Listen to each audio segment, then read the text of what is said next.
There for Care is brought to you by CareScout, with the goal of sharing real-life conversations about aging care. Views expressed on this program are the speaker's own. We don't provide medical, legal, tax, financial, or other professional advice. Always talk to your own professional advisors for advice tailored to your needs. Today's guest is Colleen Dennis, Senior Manager of Care and Wellness Initiatives at Genworth.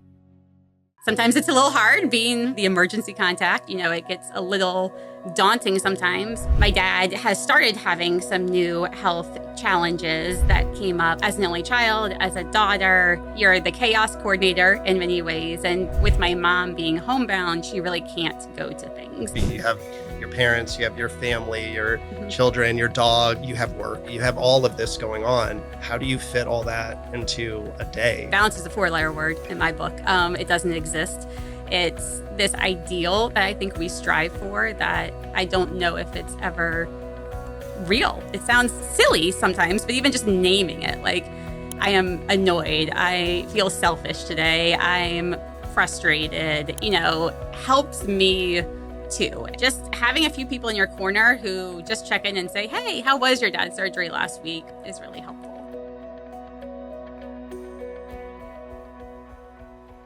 Hello and welcome to There for Care by CareScout, a podcast all about the aging care journey, whether you're navigating it for yourself or for your loved ones.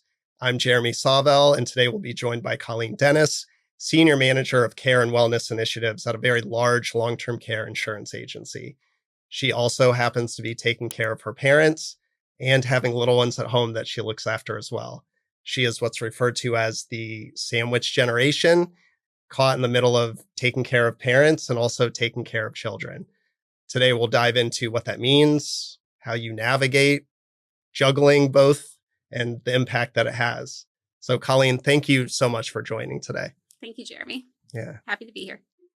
Well, we'll dive right in. I feel like for anyone listening or watching, as I was getting ready to meet with you today, you have so much going on, right? And so many amazing things to your story. So could you, for everyone listening and watching, could you just tell us a little bit about yourself, personally, education-wise, professionally, and how you've kind of gotten to where you're at today?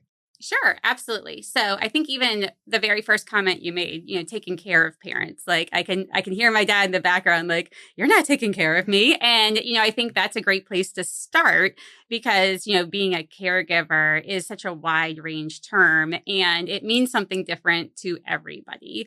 And so I always say I'm kind of a caregiver in training. My mother, so to tell a little bit about my story, I'm an only child, born and raised here in Richmond. And my mother has had various severe health issues since actually when I was an infant with a several year gap in the middle there. But, I grew up knowing, kind of more than anyone would about, ICUs and stage 4 cancer and, what all this might mean. And so she continues to have some serious health challenges. She's homebound. She lives 0.7 miles away from me, very intentionally. So that has been a real blessing for us. My dad has started having some new health challenges that came up a few months ago. And so as an only child, as a daughter, I know he would say taken care of, but, you're the chaos coordinator in many ways. And to me, caregiving means kind of coordinating, going to some appointments, understanding what some things mean. With my mom being homebound, she really can't go to things. But she's still very, very involved, very willing, very knowledgeable. She's a retired nurse. And so, I often have the honor of standing in her place and going to that. But, we recently had a situation where he's in the hospital, she's at home, and you're bouncing back and forth between the two. And then to top it off, I am very happily married for the last 14 years. And we live here in Midlothian and have 3 children and a dog. And so the kids are in 3 different schools just to keep things fun. And that's kind of it in a nutshell. As far as my personal life, I have been working at a long-term care insurance company for about 12 years now. My background is as a licensed social worker and a gerontologist, and for my entire professional career, working with older adults and caregivers. And at this stage in my career, really helping to develop programs to help those individuals kind of indirectly is my role, bringing in the amazing staff and developers to build programs to help them at every step in their aging journey. And it's definitely the pinnacle of my career and kind of the highlight, being able to take things that I learn at work or at conferences and then apply them directly to my personal life. It couldn't be a better fit. That's great. Caregiver in training. I'm going to use that from now on. Yes, Caregiver I love that training. term. I use it often. So, because you truly, like, all my kids play sports, so I'll probably have some sports analogies. But yes, you never know when you're kind of coming off the bench, as I say, and so you are, or I think people should be in training. Like, when I had to go to the hospital with my dad and they start asking questions about, medications or surgeries or, past history. And it's like, I actually don't know some of this stuff. And it's like, but I should. Like, I am his daughter. Like, I'm the only person. Like, we should have a basic understanding of some of those heavy hitter questions. And because you don't know when something's going to happen. And you'll be asked that, or you'll be asked to kind of weigh in on something. And you need to know those things. So. Yeah. Well, no, thanks for providing that backdrop. And I think probably many people are thinking the same thing that I thought the first time that I learned about all of these different pieces that you have. You have your parents, you have your family, your children, your dog. How do you navigate all of that and kind of balance everything? And you have work, right? You have all of this going on. How do you fit all that into a day, a regular day? Like, how do you balance that all? Yeah, it's a great question. And if anyone out there has the answer, like, I'd love to hear it. I think balance is a 4-letter word in my book. It doesn't exist. It's this ideal that I think we strive for that I don't know if it's ever real. Like, I think you have different priorities at different times, but I find I have to be kind of all in or all out on something at any given point. And so, if we have vacation planned, I really do try I'll delete Outlook, I'll delete Teams. Like, I really do try to just focus. But to your point, on a day-to-day basis, like, you code switch a lot. And I think it kind of makes it fun. If you have that adaptability and kind of, you just never know what's going to happen next. Like, you might get a phone call that changes things. And I remember being here at the office one day, we were having lunch and I got a phone call and it was like, your daughter has lice, come pick her up. And I was like, well, that's great lunchtime conversation. Like, I guess I'm going home and picking her up and working from home the rest of the day. But, even something we've talked about before, it's a privilege to be able to do that, to have that luxury, to be kind of the first contact, to be available. Sometimes it's a little hard being what is basically the emergency contact for probably 6 people. Like, it gets a little daunting sometimes, but there are definitely even friends of mine who I think care for even, and even care is maybe a strong word, but, are the primary responder for a lot of things. Most women, hold a lot of hats. So I don't know if I answered your question, but it's a little bit balanced. Like, my daughter has special appointments 3 days a week from 4 to 5. And, the way my husband and I work it out, because we have 3 bus schedules, I put the one on the bus. I leave at 6:50. I try to come into the office 7:15 to 3:45, and then I'm home before the next bus at 4:19. You can see how precise it has to be to make it right. So, I block my calendar. My boss, my work partners, they're all really supportive of that. Like, I'll take calls while I'm driving, but I'm like, here's the FaceTime, and then here's like the FaceTime, like the phone call time, where I'm driving, I'm totally able to talk. And then, that those 3 days a week from 4 to 5, if I'm the one there, I'll have partners in the West Coast. I'll have different people I'm speaking with. I have team members who are in Central Time Zone, and I'll schedule my one-on-ones during that time, or try to just maximize what I have when I have it. I've definitely been known to send emails at red lights before, but I've also been known to, buy concert tickets, on a lunch break. So I think it just kind of balances itself out. So that's great. No, and you did answer that. I think you said, balance is not really a word, right? Yeah. And you commit and you're all into what you're doing at that time. And sometimes they kind of cross over one another. Mm-hmm. But the other thing that always stands out to me is, I think, your attitude and your perspective of it has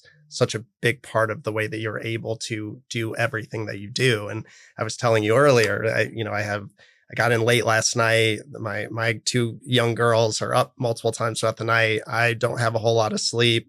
My wife doesn't have a lot of sleep. Our nanny calls out in the morning, and we're trying to rearrange our work schedule and rearrange our day to day. And that was frustrating to me.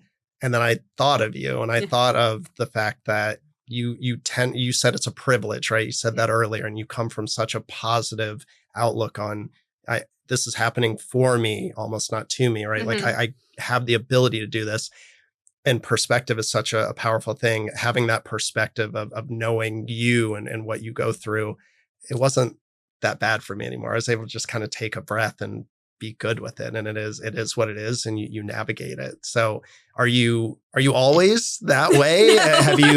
Did you start, in a different way and learn to kind of come about that? Does it change constantly? Because that is, and I want to thank you because that helped me a lot this morning to where I think my frustration might have boiled over. Yeah. No. And I thank you for sharing that because it makes it more real when we take things that feel like such everyday activities and then, turn them into larger conversations about our roles in caregiving and parenting in general. So, no. If my husband's watching this, he'll definitely tell you no. But I think I have a few people in my life who I can be just completely authentic with and, and just say to them, oh my gosh, like, I can't believe this. And then it's funny because sometimes I think my husband will call it like an echo chamber. And he's like, are you having an echo chamber call? And it's like, yeah, I just need the other person on the other end of the line to be like, yeah, that did suck. Like, you have every right to be annoyed and frustrated. And, I think even just,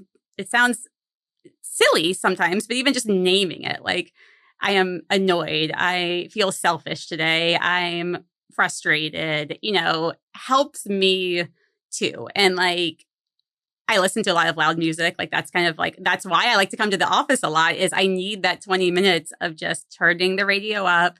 I have a special playlist and I listen to it. And it gets me kind of into a different place where I can kind of breathe and start back over. But I even, to your point about privilege, I think it's really true. And we're going through, each of my children have something a little special about them in addition to just being their own special selves. But my youngest in particular has had some learning challenges. And we've learned the 504 process and now the IEP process and the education system.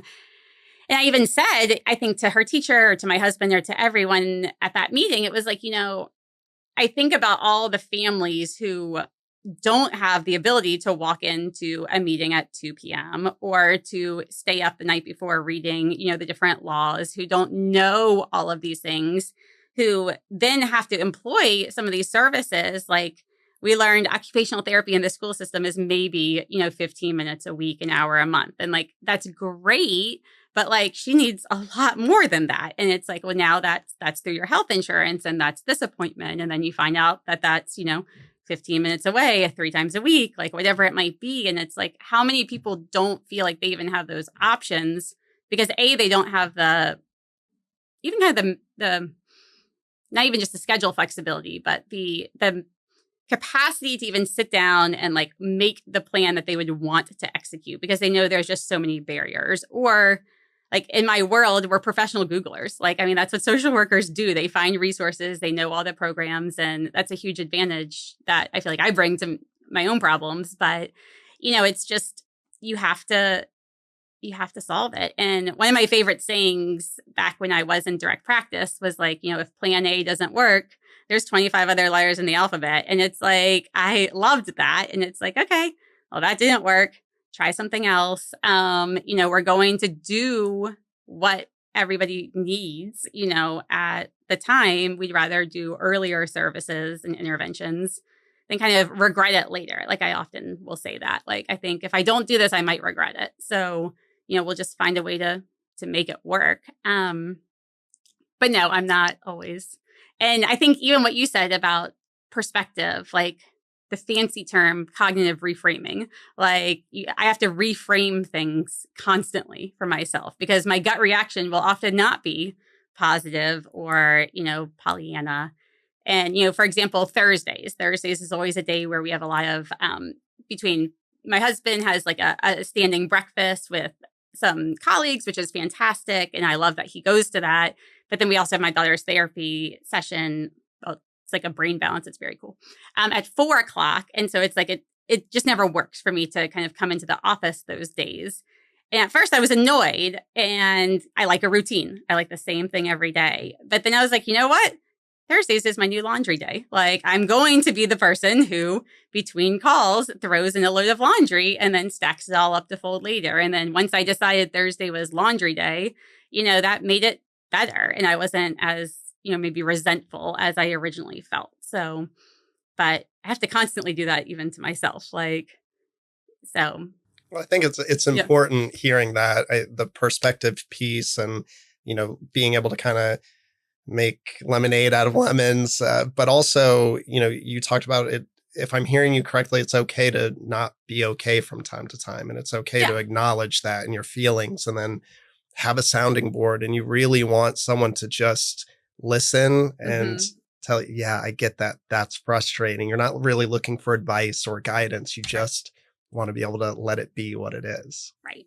Yeah. No, I agree. And, like last week, for example, we had our annual beach vacation. There's 25 of us. We've been doing this for, I think, 40 years, we counted. We had a whole debate over it. And my dad had a surgery that was scheduled on Thursday. And the only other day would have been the end of July. And that would have not worked for various reasons. And, he needed a driver. And my mom is not a driver. And, we could have asked somebody, from church or a neighbor, but our challenge with that was last time he had surgery, he had some really challenging post-op complications that we never could have predicted. And so I sat there and was like, well, I have a choice. Like, I could ask for help. And I do often ask for help for various things. I could have gotten him a driver, but then if something happened, then I'm going to be kind of panicked, driving 4 hours back from the beach, nervous, upset, and then kind of kicking myself like, oh, I wish I had been there. And so when I sat there and kind of weighed it, it was like, I'd rather leave, as late as possible Wednesday night, miss a day and a half of the beach versus, not going and then possibly and finding myself in a crisis situation. So, it was even just that constant weighing of options. Like, what am I really missing? Yes, I want this, but I'm going to have 3.5 amazing days. Just maximize those. And then you'll have everything ready for when everybody else gets home. So, but in the moment, I was like, I'm annoyed that I feel like I'm making this decision. I don't love this. I don't feel like I'm being a great wife or mother or aunt or niece if I leave this trip. But at the same time, my best, I feel like this is cheesy. I think it's come from a book, but my best yes right now is to my dad and to my mom for making her feel like he has somebody who's super, not just knowledgeable about him, but wants to be there and help. And but yes, I had probably some choice words going into that. Oh my gosh, is this really happening? The time of our vacation. And it's it was, but the vacation was only 4 hours away. So it was more doable versus in 2 weeks, we're actually trying to go to Maine. And that's a whole nother conversation. I think finally my husband booked the tickets, but we've been weighing, are we going to feel like we can go away? And I've kind of battled that my whole life, to be honest, with different health issues with my mom. And, how away do I feel like I can ever be? And some of that's logistical and some of that's just emotional. So. Well, and you've been doing this and experiencing this for a long while. You mentioned when you were younger. And so did you have to, you use the fancier word that I can't even remember now for perspective, but did you have to gain that over time? Was there any resentment at all when you were originally starting to kind of put your mother first? And you talk about saying yes to your dad. For those that are listening where maybe they're grappling with that a little bit, going back to it's okay to not be okay. Is that something that over time you acquired, or was that something that you just immediately knew this is what's most important to me? This is going to be the priority, and it's okay potentially missing out on other things. Did you feel that originally? No. And I would really admire anybody who did. And I think that's the part of caregiving, or, daughterhood, I think is another fancy word, but just of being a daughter, especially of being an only child. We're a whole group unto ourselves that probably needs more clinical research. And, even how, decisions are way easier to make when they're shared. Sometimes it's nice to just, own something and move with it. But there are definitely times where it would be nice to have others more so involved. But no, I mean, it's a great question. And, my mom was very sick when I was a baby, was fine elementary school, middle school, but in high school, her cancer came back. And, I think I always say my first time driving alone, I think, was to the ICU, like to be with her. And at the time, my dad's work, like he was very, very, very busy. He traveled a lot. And so there were plenty of times where it was me taking her to the hospital or meeting her there. Of course, he always, was very involved and present, but there were times where I might have been the first one, like to get there or to take her somewhere. And, during high school, I mean, it's high school, right? Like you want to fit in, you want everything to be cookie cutter. You don't want to stand out for any reason. And I remember I think it was homecoming my freshman year. And like she had started losing her hair from chemotherapy and stuff. And I was embarrassed by like the pictures, and like I felt weird, like having my friends over and like doing that. But then like looking back, so to answer your question, I don't think perspective comes until, years down the road often. And like looking back, I'm like, no, that was so meaningful. So, so wonderful that she even, wanted to be there, that she could be there. Who cares what, she kind of like looked like in that moment. And now I gather every picture I have of her at every stage and, kind of hold those very dear. But no, I think perspective comes with time.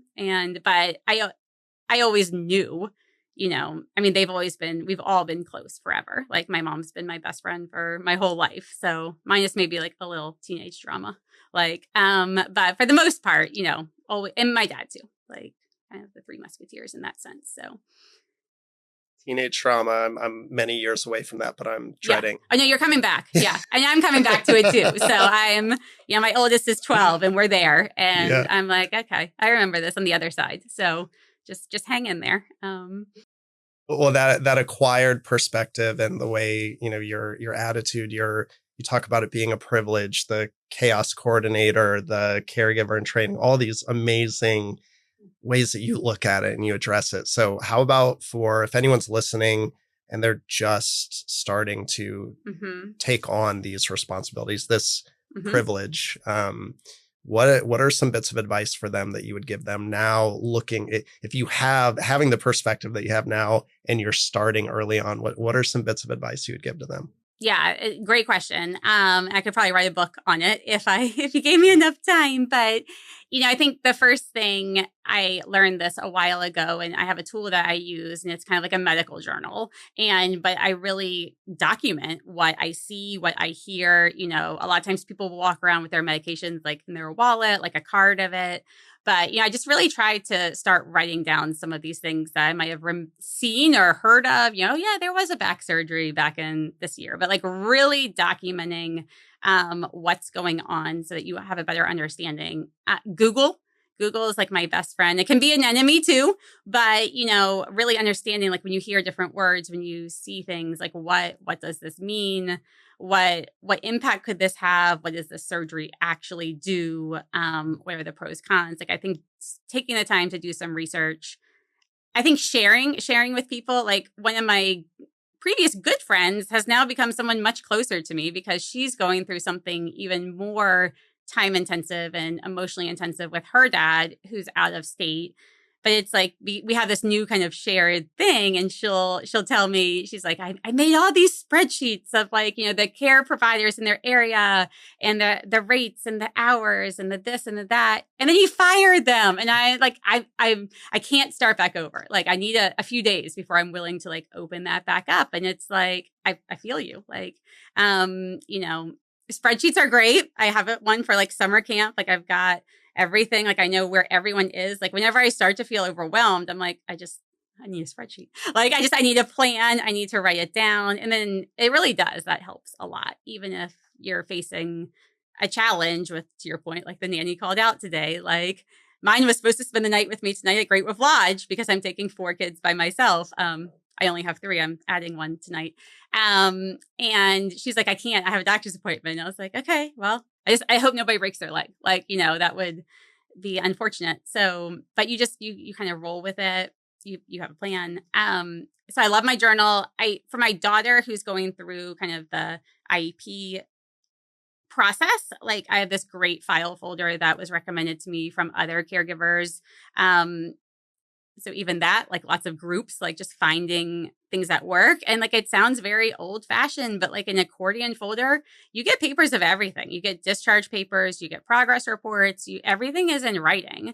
So, I mean, I keep a folder of all of that and I carry it around and makes you feel very official. And I think sometimes it makes the school feel like I'm a little bit more official than I am, like walking in with all my documentation lined up. But, I think things like that help. I'm trying to think of some other things for you. I mean, I think just, this sounds cheesy again, but even kind of like knowing what you're good at, knowing your boundaries, like knowing what you're willing to do and what maybe you want to outsource or get some extra help with. Like, I'm the first person to outsource something. Like, that's a challenge. Like, I'd rather pay to have somebody come and, help clean than do that, like those couple hours. And then that's a privilege. That's a huge privilege. But like, knowing where to kind of draw your own lines and where not. Like, with my mom, we've started having to help with some transferring and stuff. And it's like,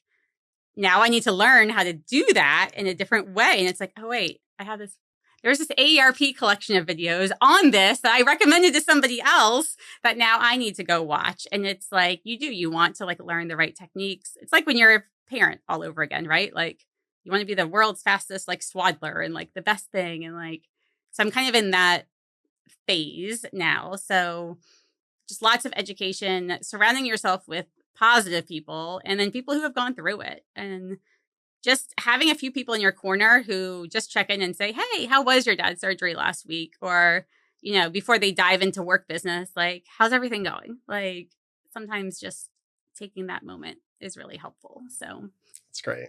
I feel like that was a lot of smattering of advice, but I read a lot. Humor is really important to me. Like, I laugh a lot. I try to make jokes of things. Doesn't always work, but, just kind of, and having my own hobbies, like, I'm really into this silly, I think it's kind of silly. It's like diamond painting, but it's like, I got really into that. And it's like, it's a very satisfying, like click feeling. Anyone who's watching might resonate or go try it. It's $8 on Amazon. But it's like during my dad's surgeries, I sat there and I just diamond painted. And then when it was all done, I was like, wow, that was actually really pretty. And how often do I take the time to sit there and do an art project otherwise? So, I think having some outlets too, whether it's kind of rage singing in the car or some art projects, which I do both. So. Well, I took a lot away from that for my own self and not, again, Are having you going to as be a much rage as singer now? I think I'm going to be a rage singer now. Yeah, I have a really good playlist I can share. All right. So. I will take that from you after this is over. Yeah. Thank you so much, Colleen. And I think about, I can't talk enough about, again, your perspective, your positive attitude, the way you address things. And, I took away a lot of it, just, having only one side of that equation, right, with my girls. I hope anyone listening that is in that middle of being able to care for both took as much and more away from it than I did. So really appreciate you being here. Thanks for having me today, Jeremy. You're welcome. And for those of you listening and watching, this is There for Care by CareScout. Please like and subscribe, and we'll see you next time.